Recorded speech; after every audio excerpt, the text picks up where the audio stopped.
In temperate and cold climates, natural pools are safer than most freshwater bodies found in nature, like lakes, dams, and rivers, as the water is constantly being circulated through a highly concentrated natural biofilter.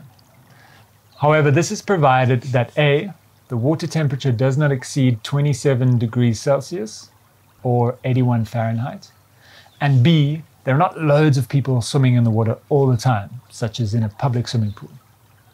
A public natural swimming pool is possible, but it would need extra precautions such as UV filters. Now, in a private pool within a residence, the risk related to fecal coliforms and similar pathogens is tiny. Pathogens, which are germs, as well as things like mosquitoes, are only a problem when the water is high in nutrients, stagnant, or very warm. If we ensure that we create the opposite conditions, then the risk of water having something that will make you sick is very low. As I said, lower than in most natural water bodies found in nature. Natural pools are possible in the tropics, but there's always a greater risk with parasites, which we will cover in more depth later. At the end of the day, though, there is always a risk. Just like there's a risk if you swim in a freshwater lake, and just like there's a risk if you make compost in your own garden. Now, if you're happy to swim in a mountain stream or in a farm pond, then you should never think twice about swimming in a natural pool. A natural pool will serve as an inviting habitat for various forms of life. This includes birds, dragonflies, frogs, water snakes, and many other beneficial organisms that contribute to the pool's ecosystem, as well as the overall health of your garden and the planet. If you feel at ease swimming in lakes or streams or mountain pools, then you'll find no difference in this regard when swimming in a natural pool. However, in environments with limited water, like dry, arid places, you create an oasis with a natural pool. This may attract snakes, so it's essential to be mindful of this and take appropriate precautions to maybe keep them out.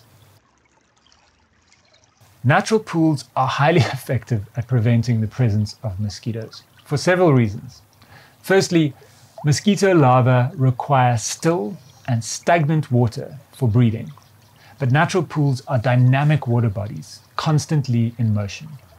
And with the presence of plants, movement, and thriving wildlife, natural pools maintain optimal levels of dissolved oxygen, which inhibits mosquito breeding. Also keep in mind that natural pools host a variety of predators that actively prey on mosquito larvae. Things like backswimmers, dragonflies, damselflies, aquatic beetles. These are all among the natural pool inhabitants that will feed on mosquito larvae. The gentle emerald color that you observe in natural water bodies is not actually a reflection of the water color itself. It's the presence of a robust and beneficial biofilm that forms on the pool walls and surfaces that actually give it this color.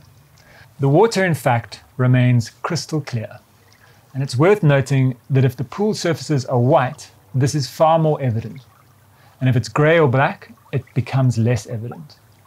The biofilm that develops is completely natural and is actually a sign of great water quality.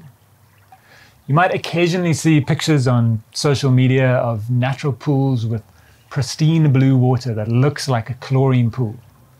And this is using what's known as a phosphate filter. It's an expensive technology that needs to be replenished with expensive filtration media. And it only really makes an aesthetic difference.